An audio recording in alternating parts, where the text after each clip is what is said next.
Hello, I'm your host, the Awards Master. Pleased to meet you. Allow me the honor of explaining our most wonderful show to you. It is the Franchise Awards. See, the world has plenty of award shows for larger medium types, like films, music, video games, and so on. But what about the franchises in themselves? The idea is to keep more objective than subjective. That being said, however, these are still our observations and our word, and our point of view. Meaning, in the end, this show will naturally be talking about the franchise in question in much detail, including any and all spoilers. That being said, let's start with a breakdown of the franchise. Danganronpa is a franchise which mainly centers around about 16 high school students with ultimate talents being forced to kill each other by a sadistic stuffed bear called Monokuma.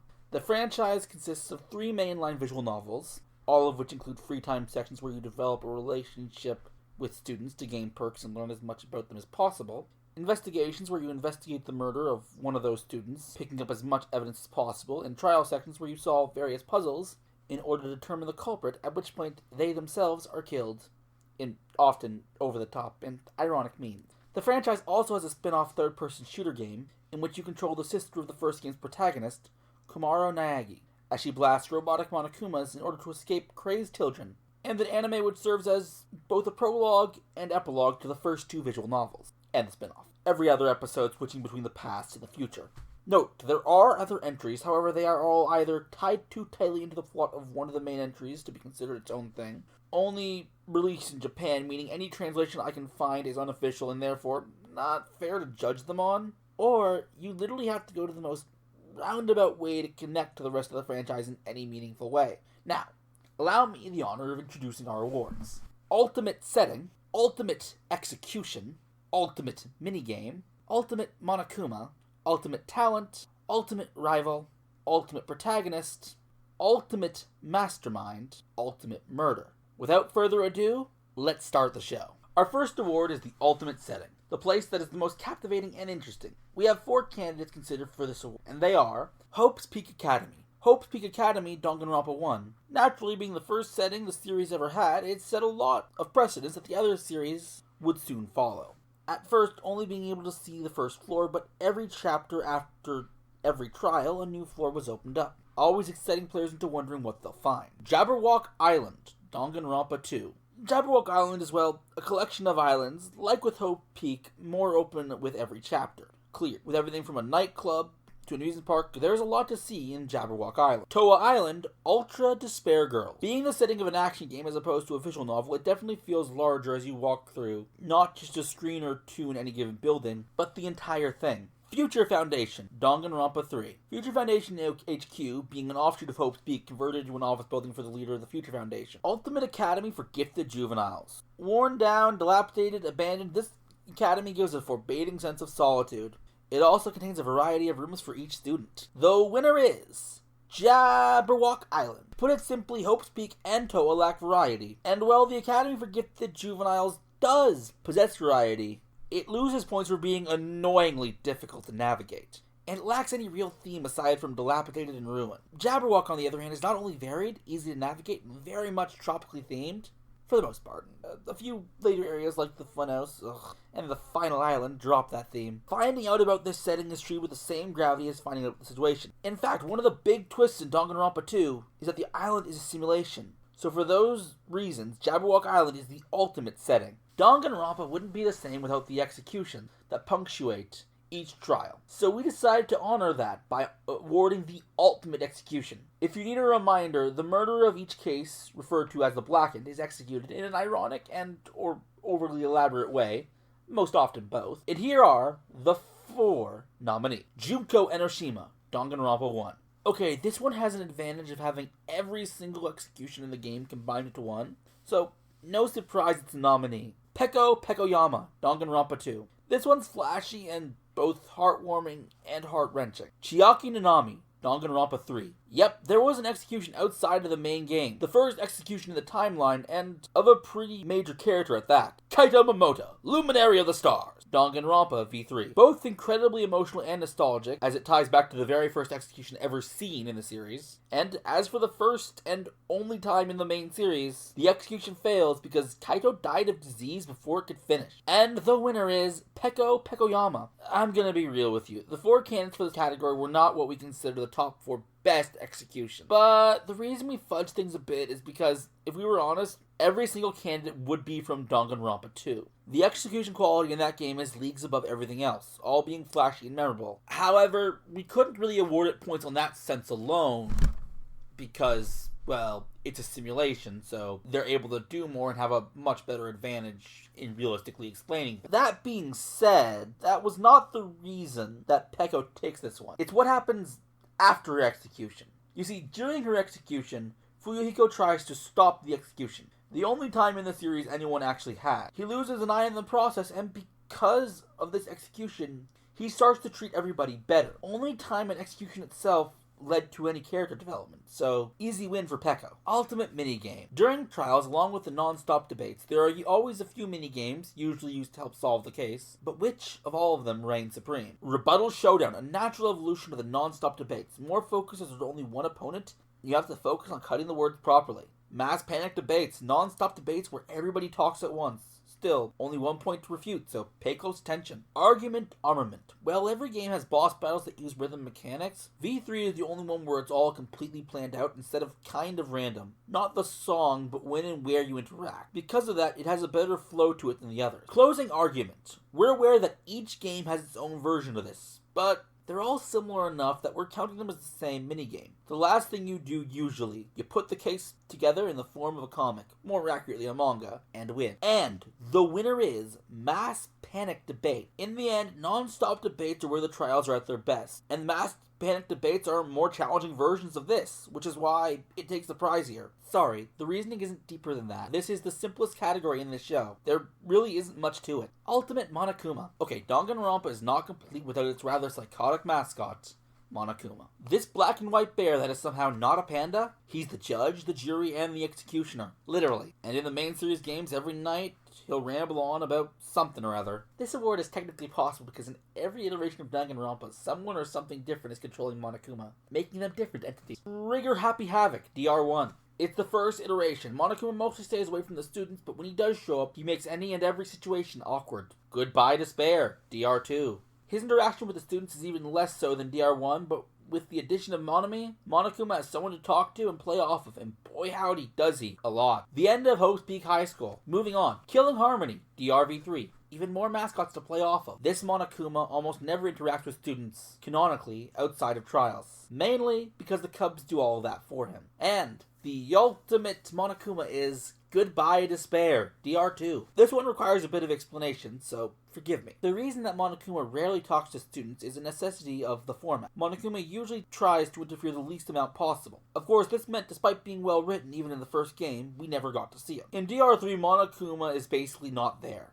Now, in DR3's defense, that is by design and plays into the big twist of DR3, which will be mentioned in more detail in a later award. DR2 takes this because Monomi/Usami give Monokuma someone to interact with, without fear of affecting the game. You'd think by that logic, DRV3 would easily win because it adds 5 people for Monokuma to interact with, but number 1, Monokuma and his Cubs don't interact very much, aside from awkward licking. And number 2, the Cubs take on a lot of responsibility traditionally belonging to Monokuma. Day, night announcements, explanations of the rules, and off to the distribution of the motives, and other goodies. In the end, both DR1 and DRV3 reduce Monokuma's role in the opposite direction. So, Goodbye Despair gets this prize. Ultimate Talent. In Danganronpa, every major character has some sort of thing that they're exceptional at. Ultimate Talent, or Super High School level title. Note, in the official English translation of the games, it's called Ultimate Talent. This award is not for who has the coolest or flashiest or most useful ultimate titles. It's for who makes the best use of the title during the franchise itself. Also, not all ultimate titles are eligible, as some of them are given for things other than strictly student accomplishment, like Affluent Progeny, Princess, and Robot. Note, while these characters do have accomplishments of note and are often vital to ending the conflict,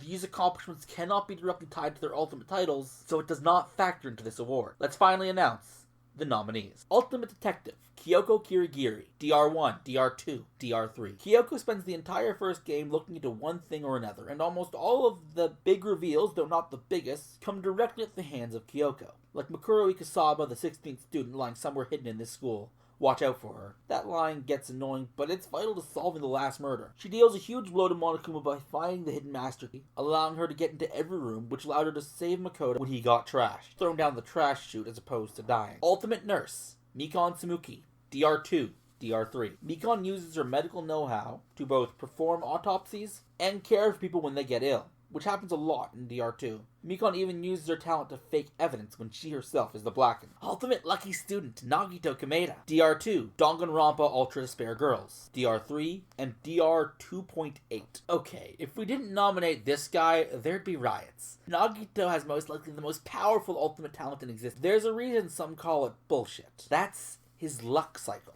Anytime something really good happens, it's balanced out by something really bad. Vice versa. Another way to think about it is with Nagito, the least likely outcome will almost always happen. Nagito has gotten so used to it that he weaponizes it. He wants something, draw straws, or play rock, paper, scissors. Because of this, he'll get what he wants. Playing Russian roulette, every chamber is loaded save for one. He'll win. Wants a specific person to be blackened when he himself doesn't know who they are. Cause a fire and poison one fire grenade. They'll be the ones to use it. The point is, Nagito has the only blatantly supernatural talent. Boy, does he use it. Ultimate Inventor, Miu Iruma. Miu's inventions, despite what she says at the beginning, do more than let you do stuff while you sleep. They have been used to canvas crime machines. She has upgraded Kibo, the ultimate robot, giving him abilities that were immensely useful in solving cases. And most importantly of all, her invention stopped Monokuma in his tracks. I mean, everything. Surveillance, locks, robots. Monokuma was Kokichi's prisoner because of those machines. The ultimate is Miu Iruma. Whilst Mikon's autopsies sped things up, they were never case breakers. Every case could have been solved without her autopsies. And the medical care she provided, considering the virtual nature of Jabberwock Island, were most likely unnecessary. Monokuma was incapable of allowing any of the students to die unless they are killed, so none of them were in any real danger. Whilst Kyoko's investigations provided useful insight, none of them were needed to solve anything major or to actually fight Monokuma. They would have gotten on just fine without them.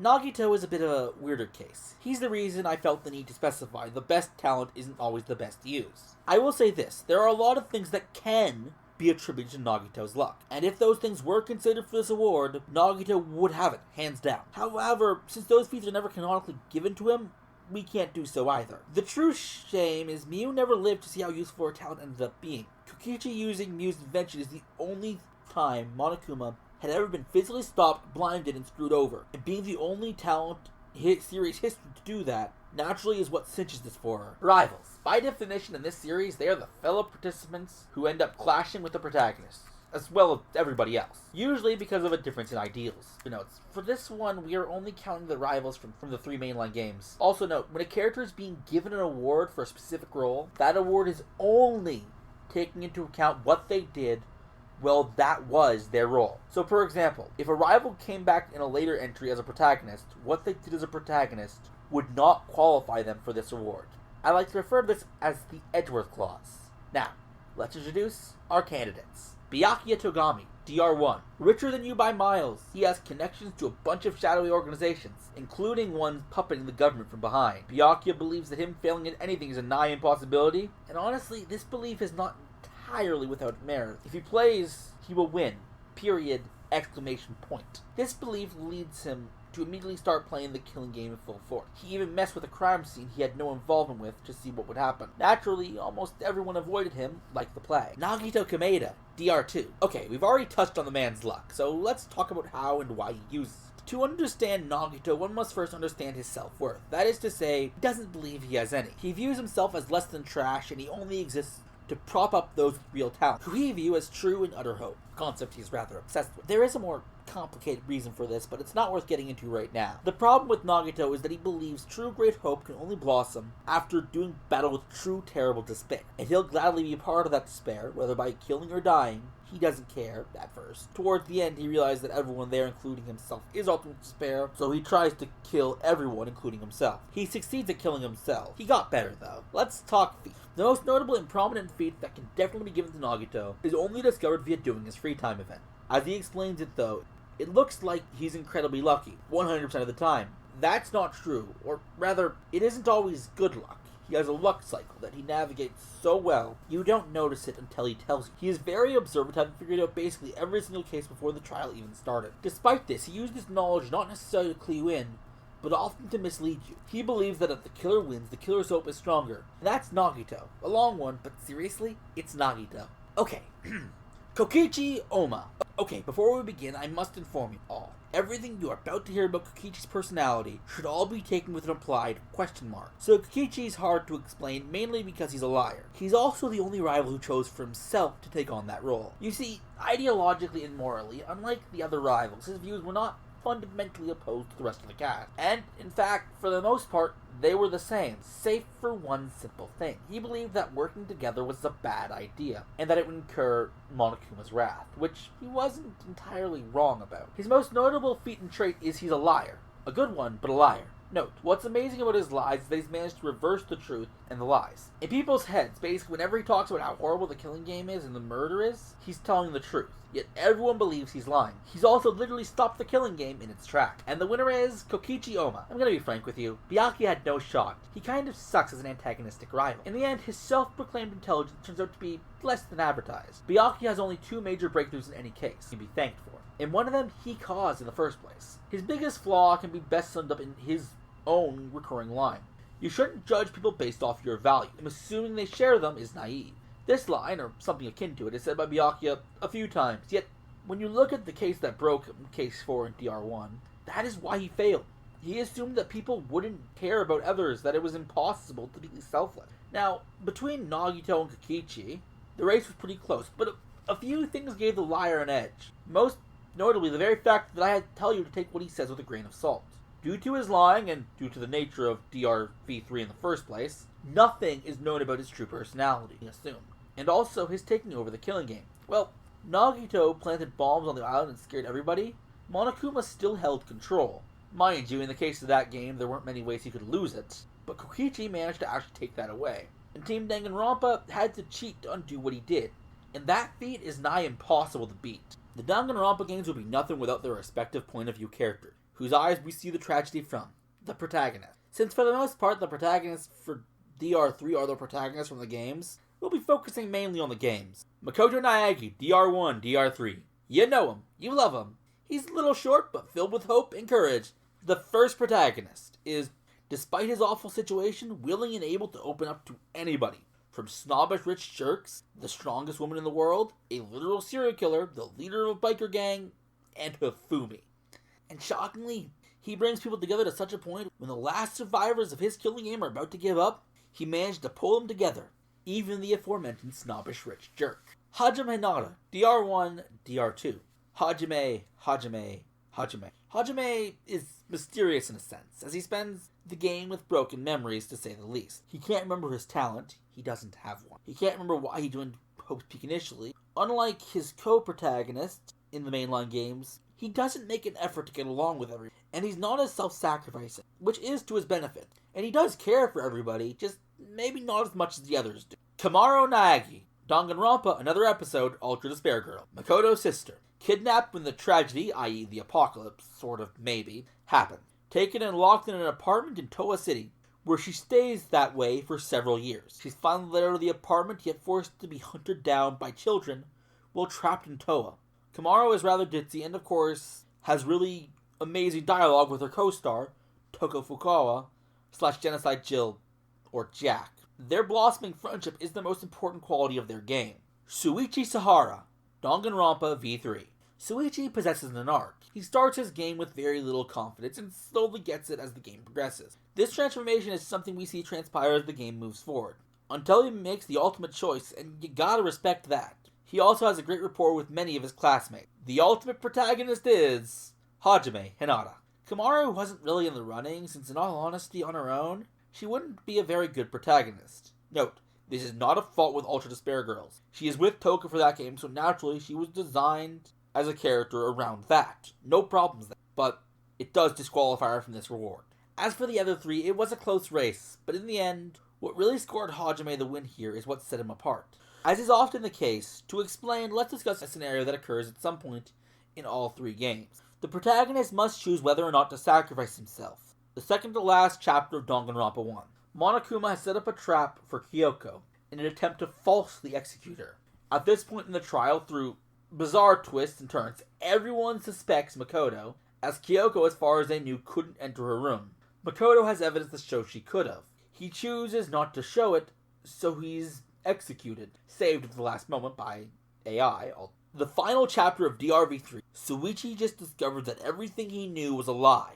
His entire backstory was made up to entertain a hungry audience. In order to ensure that no one watched it again, he chose to tear it all to the ground. His and his classmates' lives included. He is saved by Kiba, a robot. As for Hajime, he is also given that choice, and he refuses.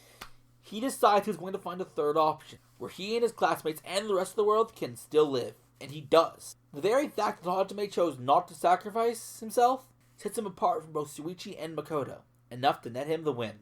Ultimate Mastermind. Every entry got its main villain, with their goals and the efforts they put into accomplishing it. Let's see who's the best of them.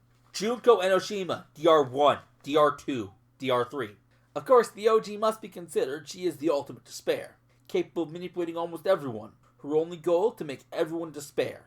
In other words, make everyone suffer as much as possible. She literally caused the end of the world to do so. Servant, Danganronpa, another episode, Ultra Despair Girls. Okay, this one is going to require a bit of explanation, to make sure everyone's on the same page, as there's a teeny tiny bit of a lot of people who could be considered Ultra Despair Girls' big bad. So let's first go over why the other villains of the game do not receive the title. First off, Monika.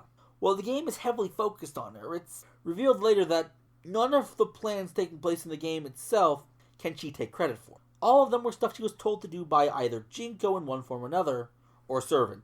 By the way, yes, I am completely aware of Servant's true identity, but as he's referred to Servants in Ultra Despair Girls, I will endeavor to refer to him as such. As for Junko, well, she isn't really active in anything that happens in this game. The messed up kids hunting adult game was all Servant's idea, and he was the one who controlled what obstacles appeared, when and what advantage you had, making him a clear mastermind. Kazuo Tengen, Danganronpa 3. This old man, ironically in his quest to defend Hope, clearly lost his, as he schemed to convince the ultimate animator to brainwash everybody to believe in Hope solely and purely. How does he do this? Getting everyone in the Foundation, including himself, to kill themselves. And it almost works. He almost does it, as messed up as that would be. Tsumugi Shirogane, Danganronpa V3. Award Master Note. While I will be saying the name Tsumugi to refer to the mastermind behind DRV3, whenever I say her name, I am really referring to Team Danganronpa. As is usual when it comes to V3, even after beating the game, you still don't know 100% of what was going on. It's kind of the point. But in the case of this award, it's impossible to separate what was accomplished by Tsumugi and what someone else in Team Danganronpa did. So for the purpose of cohesion, we will be attributing it all to Tsumugi. So Tsumugi replaced the memories of ordinary people with that of extraordinary ones, and made them kill each other. Her killing game probably had the most direct interference. She kept piling on more and more extreme memories and motives, and did it all while plainly hidden in plain sight. The ultimate mastermind is Servant. As usual, let's first go over why the losers, well, lost. Junko would admittedly probably have had this in the bag if not for her oversaturation. She is both fascinating and utterly terrifying when you first meet her. The fourth time, not so much. Her shtick got old fast. Tengen. Whilst what he accomplished is undeniable, the fact is he can't take full credit for it. See, Chisa Yukisome infiltrated the Future Foundation while she was in ultimate despair. She almost certainly pushed a lot of the extreme views and methodology of the Future Foundation, including Tengen's, so he loses this one by insanity. Tsumugi plainly couldn't handle the job. Whilst for every other mastermind their plan only went off tracks at the very end, for Tsumugi it was almost always off tracks. Remember when I said her game had the most interference by her and her team? Well, that's because it had to be. From day one, she had to directly interfere to get the game started, and it never got better for her. She literally had to alter everyone's memory every chapter to get them to kill. Chapter 3 is arguably the exception, but as with most DRV3 things, who really knows? As for Servant, he is the only mastermind for whom his plan went exactly as he wanted it. Remember, he wanted Monokuma to lose. He wanted a bigger hope to overcome the Great Despair. And that's what happened at the end of Ultra Despair Girls. As Kumaro and Toku defeat the big monster and stay to protect Towa City. Note, while you could argue that Servant's plan working was just luck, I feel the need to remind you that for Servant, luck isn't just luck. so that doesn't work as an argument against him. Now, every award show needs their closer, the award that everyone is the most excited for. We don't particularly believe using the standard best award would work for our show. So instead, we thought, what would the best category in Danganronpa be? We came up with the best murder. Award Master note: what we're specifically judging in this category is not the murder itself, but the plan. Both how to execute the murder and how to avoid getting caught.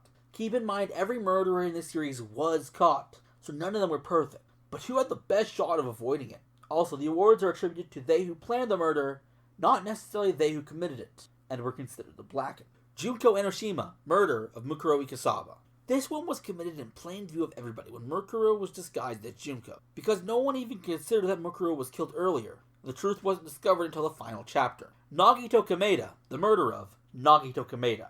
Danganronpa 2. Well, as always with Nagito, the brilliant plan involved his luck. Basically, he used his luck to ensure that the traitor Chiaki would kill him.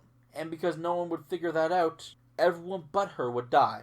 It's worth mentioning that at this point he had no idea who the traitor was. But this is further proof of Nagito's utterly amazing luck manipulation. The murder of Rentaro. Kaede Akamatsu. DRV3. Yes, the starting murder and bait and switcher of DRV3. What really qualifies this one is the simple fact that no one did figure it out until she basically admitted it. No one, save for Suichi.